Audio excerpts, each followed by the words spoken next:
FN వీక్లీకి స్వాగతం. ముందుగా ముఖ్యాంశాలు.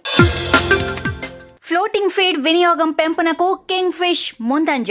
ఆజాంగర్ లో అసద్ ఆక్వా ఆధ్వర్యంలో ఘనంగా జరిగిన ఆల్ ఇండియా వాలీబాల్ టోర్నమెంట్. మత్స్యకార సంక్షేమానికి సీఎం చంద్రబాబు శ్రీకారం. శ్రీకాకుళం జిల్లాలో బుదగట్లపాలెంలో మత్స్యకార సేవలో పథకం ప్రారంభం. పార్వతీపురం జిల్లా సంతకోనేరులో చేపల పెంపకంలో భారీ నష్టం. మురుగునీరు చెరువులోకి చేరకుండా చర్యలు తీసుకోవాలని మత్స్యకారులు విజ్ఞప్తి. అమెరికా సుంకాల వాయిదాతో ఆక్వా రంగం పుంజుకుంటోంది. రొయ్య ధరల పెరుగుదల ఆక్వా రైతుల్లో చిగురించిన ఆశలు. మహారాష్ట్ర మంత్రివర్గం మత్స్య రంగానికి వ్యవసాయ హోదా కల్పించింది. మత్స్యకారులకు రైతుల మాదిరి నీరు, విద్యుత్ సబ్సిడీల సౌకర్యాలు. కొచ్చి సమీపంలోని వైపిన్ హార్బర్ లో అగ్ని ప్రమాదం. ఫిషింగ్ బోట్ దగ్ధం. బోట్ లో గ్యాస్ లీక్ కారణంగా చెలరేగిన మంటలు. ఇర్మింగర్ సముద్రంలో రెడ్ ఫిష్ నిల్వలు తగ్గుతున్నా రష్యా చేపల వేట కొనసాగింపు. 2023లో రష్యా 24,000 మెట్రిక్ టన్నుల రెడ్ షిప్ వేట చేసినట్లు నివేదికలు. ప్రధాన వార్తల్లోకి వెళితే ఫ్లోటింగ్ ఫీడ్ కన్సెప్షన్ అవగాహన కార్యక్రమం భాగంగా ఉత్తరప్రదేశ్ లోని అజంగఢ్ గుల్వా గౌరీలో 2025 సంవత్సరానికి సంబంధించిన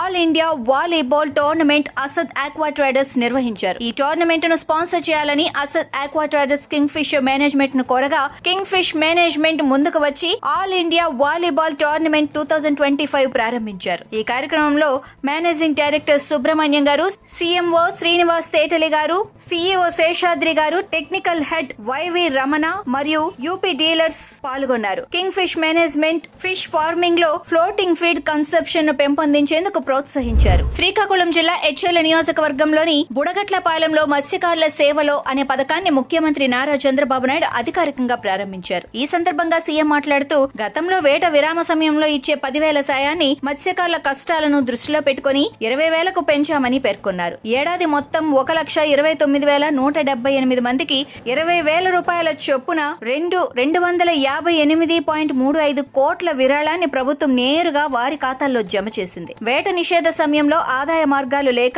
మత్స్యకారులు ఎదుర్కొంటున్న సమస్యలను ప్రత్యక్షంగా గమనించిన సీఎం వారి జీవన ప్రమాణాలను మెరుగుపరిచేందుకు ఈ నిర్ణయం తీసుకున్నట్లు తెలిపారు. ప్రభుత్వం కష్టపడి పనిచేసే ప్రజలకు అండగా నిలబడటం తన కర్తవ్యంగా భావిస్తుందని వెల్లడించారు. ఈ పథకం ప్రారంభించేందుకు బుడగట్లపాలెం వచ్చిన ముఖ్యమంత్రి అక్కడి మత్స్యకారులతో నేరుగా ముచ్చటించి వారి సమస్యలు, ఆకాంక్షలను అడిగి తెలుసుకున్నారు. ఇకపై మత్స్యకార సంక్షేమానికి పలు కార్యక్రమాలు కొనసాగుతాయి. వేటలో మృతులకు 10 లక్షల ఎక్స్గ్రేషియా, ఇంధన సబ్సిడీ, కమ్యూనికేషన్ వ్యవస్థలు, హార్బర్ల నిర్మాణం, నెలవారీ పెన్షన్ వంటి చర్యలు తీసుకుంటామని అన్నారు. వారి పోరాట పందా తనకు మరింత శక్తిని, ఉత్సాహాన్ని అందించిందని అన్నారు. రాష్ట్ర అభివృద్ధి కోసం మరింత కృషి చేయాలన్న సంకల్పం ఈ భేటీ ద్వారా బలపడిందని చెప్పారు. పార్వతీపురం మన్యం జిల్లా కురుపాం మండలంలోని సంతకోనేరులో 23 మత్స్యకార కుటుంబాలు చేపల పెంపకానికి నవంబర్లో చేప పిల్లలు వదిలాయి. 1.25 లక్షల పెట్టుబడి పెట్టగా ఇటీవల చెరువులోకి గ్రామ కాలువల ద్వారా మురుగునీరు చేరటంతో చేపలు పెద్ద ఎత్తున మృతి చెందాయి. సోమవారం నాటికి సుమారు 8 క్వింటాళ్లు తేలిపోయాయి. జీవనోపాధి కోల్పోయామని మత్స్యకారులు వాపోతున్నారు. పరిహారం ఇవ్వాలని, మురుగునీరు చెరువులోకి కలవకుండా చర్యలు తీసుకోవాలని కోరుతున్నారు. పంచాయతీ కార్యదర్శి వెంకటనాయుడు, ఉప సర్పంచ్ ఆదిల్ పరిస్థితిని తెలుసుకుని న్యాయం చేస్తామని హామీ ఇచ్చారు. అమెరికా సుంకాల వాయిదాతో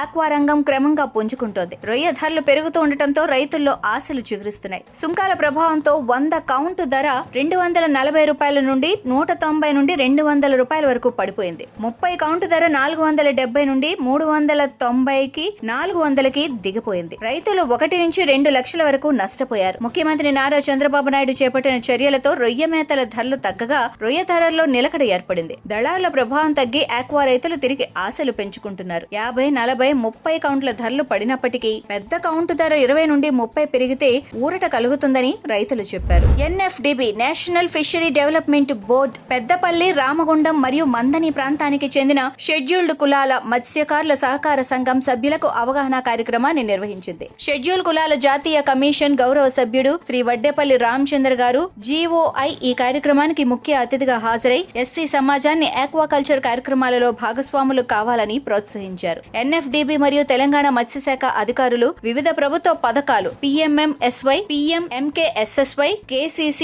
GAIS, FIDF, NFDP, aquaculture group insurance గురించి వివరించారు. మహారాష్ట్ర మంత్రివర్గం మంగళవారం మత్స్య రంగానికి వ్యవసాయ హోదా కల్పించింది. ఈ నిర్ణయం వల్ల మత్స్యకారులు కూడా రైతుల మాదిరిగా నీరు, విద్యుత్ సబ్సిడీలు వంటి అనేక సదుపాయాలు పొందగలుగుతారు. మంత్రి నితేష్ రాణే ఈ నిర్ణయాన్ని చారిత్రాత్మకమైనదిగా, విప్లవాత్మకమైనదిగా అభివర్ణించారు. రాష్ట్ర వ్యాప్తంగా సుమారు 4.83 లక్షల మంది మత్స్యకారులు దీనివల్ల లాభపడతారని పేర్కొన్నారు. ఇప్పటి వరకు వ్యవసాయ హోదా లేక మత్స్యకారులు ముఖ్యమైన మౌలిక సదుపాయాలను కోల్పోయారని, ఇకపై చేప విత్తనాలు, దాణా, ఎయిర్ పంపులు, ఎరేటర్లపై సబ్సిడీలు లభించనున్నాయని తెలిపారు. ఈ చర్య గ్రామీణ ఆర్థిక వ్యవస్థను బలోపేతం చేస్తుందని ఆయన అన్నారు. చెన్నైలోని ప్రముఖ మత్స్యకార కేంద్రం కాసిమేడు ఫిషింగ్ హార్బర్ అభివృద్ధి పనులు వేగంగా కొనసాగుతున్నాయి. మొత్తం ప్రాజెక్టులో 80% పనులు పూర్తవగా మిగిలినవి ఈ ఏడాది చివరికి పూర్తి కానున్నాయి. కేంద్రం మంజూరు చేసిన 97 కోట్ల రూపాయలతో ట్రాఫిక్ ను తగ్గించే రహదారి, విశాల పార్కింగ్ జోన్లు, పడవల మరమ్మతుల కేంద్రం నిర్మాణం పూర్తయింది. పారిశుధ్యానికి గణనీయమైన ప్రాధాన్యత ఇస్తూ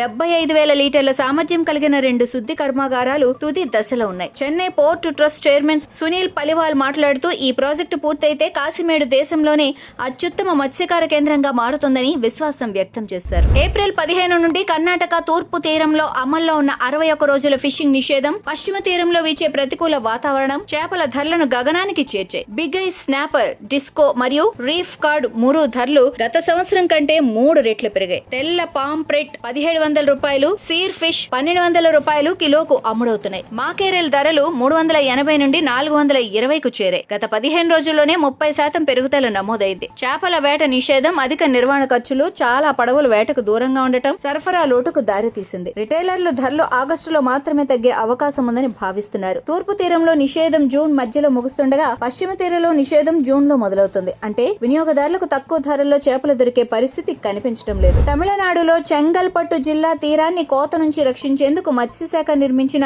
గ్రోయిన్లు తాత్కాలిక ఉపశమనం ఇచ్చినా స్థానిక మత్స్యకారులకు కొత్త సమస్యలకు దారితీశాయి. లాంగ్ షోర్ డ్రిఫ్ట్ కారణంగా గ్రోయిన్లు సహజ అవక్షేప ప్రవాహాన్ని అడ్డుకోవడంతో ఉత్తర వైపు తీరంలోని కోత మరింత పెరిగింది. అదే సమయంలో పడవల యాక్సెస్ తీర వినియోగం మీద ప్రభావం పడుతోంది. ముత్తుకాడులోని కరికట్టు కుప్పం జాలర్లు మాట్లాడుతూ, గ్రోయిన్లు సరిగ్గా నిర్మించలేదని, వాటి వల్ల పడవలు దిగే మార్గాలు లేకపోతున్నాయని ఆవేదన వ్యక్తం చేస్తున్నారు. స్థానిక జీవనోపాధికి భంగం కలగకుండా సమగ్రతతో పరిష్కారాలు తీసుకోవాల్సిన అవసరం ఉంది. తిరువనంతపురంలోని ముతలపోజి హార్బర్ ముఖద్వారం వద్ద పేరుకుపోయిన ఇసుకను తొలగించేందుకు హార్బర్ ఇంజనీరింగ్ విభాగం మంగళవారం తవ్వకాల కార్యకలాపాలు ప్రారంభించింది. గత వారం హార్బర్ మూసివేయబడిన తర్వాత మత్స్యకారులు మరియు కార్మిక సంఘాలు నిరవధిక నిరసన చేపట్టారు. ఇసుక పేరుకుపోవడం వలన నదీ ముఖద్వారం వద్ద ఇసుక దిబ్బ ఏర్పడింది. ఇది ఈ ప్రాంతంలోని 5 పంచాయతీలను వరద ముప్పులో ఉంచింది. అయినప్పటికీ మత్స్యకారులు సముద్రం నుండి ఇసుక దిబ్బకు 20 మీటర్ల దూరంలో మాత్రమే తవ్వకాల కార్యకలాపాలను అనుమతించారు. హార్బర్ ఇంజనీరింగ్ విభాగం ఒక అధికారి చెప్పిన దాని ప్రకారం మత్స్యకారులు త్రవ్వకాల కార్యకలాపాలను పరిమితం చేయడానికి రిబ్బన్లు కట్టారు మరియు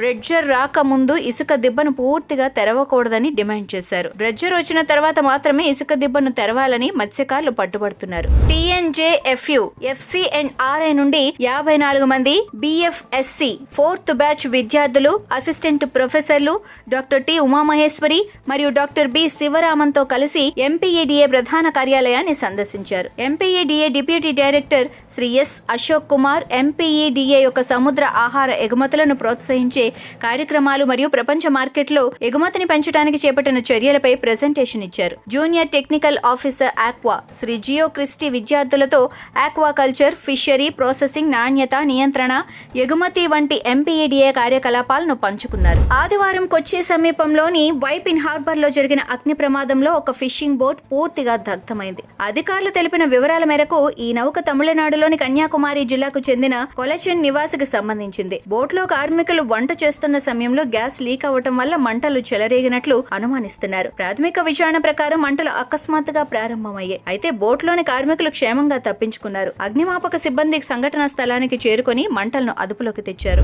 ఏప్రిల్ 17న అమెరికా అధ్యక్షుడు ట్రంప్ జారీ చేసిన ఎగ్జిక్యూటివ్ ఆర్డర్ అమెరికా ఫిషనరీస్ పరిశ్రమకు ఊరట కలిగించింది. ఈ ఆర్డర్ వల్ల అధిక నియంత్రణలు తగ్గి ఉత్పత్తి పెరిగే అవకాశం ఉంది. పెరుగుతోంది. నియంత్రణల వల్ల మత్స్యకారులు, వ్యాపారులు ఆర్థిక నష్టాలు ఎదుర్కొంటున్నారు. ఈ కొత్త ఆర్డర్ సముద్ర వనరుల సమర్థ వినియోగంతో పాటు విదేశీ వ్యాపారాల నుంచి మార్కెట్లను రక్షించేందుకు దోహదపడనుంది.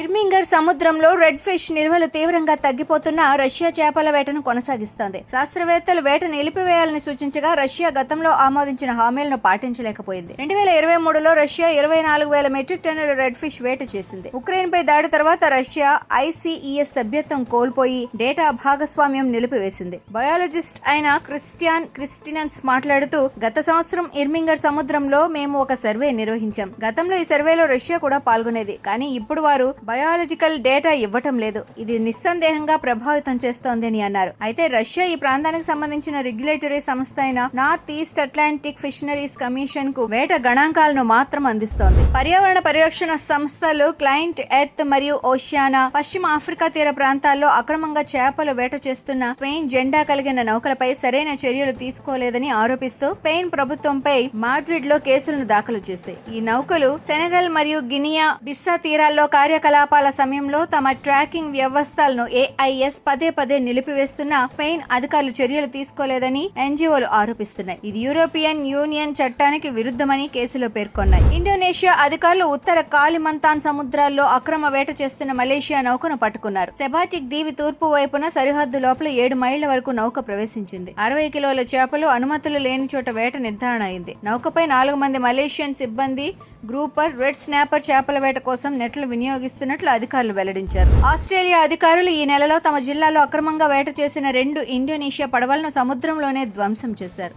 ఈ పడవల్లో ఉన్న 12 మంది ఇండోనేషియా సిబ్బందిని డార్విన్ కు తరలించి విచారణకు తీసుకెళ్తున్నారు అని అధికారిక సమాచారం. ఆస్ట్రేలియా నిబంధనల ప్రకారం అక్రమంగా చేపల వేటలో పాల్గొన్న నౌకలను స్థలంలోనే ఉపయోగానికి పనికిరాకుండా నిర్వీర్యం చేయొచ్చు. ఇంతటితో FN వీక్లీ సమాప్తం. Follow fishery news Telugu for more updates.